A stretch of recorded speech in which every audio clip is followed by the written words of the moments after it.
ਹੈ ਕਿਹੜਾ ਬਾਹਰ ਲਟਕ ਰਿਹਾ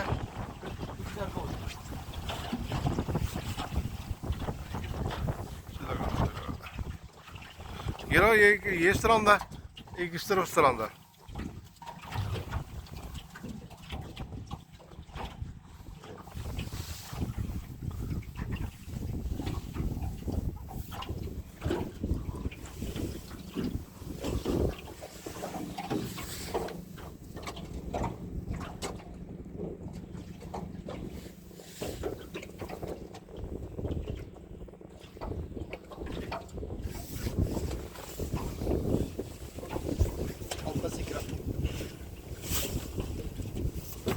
ਚਲੋ ਜੀ ਆਉਂਦੇ ਹੋ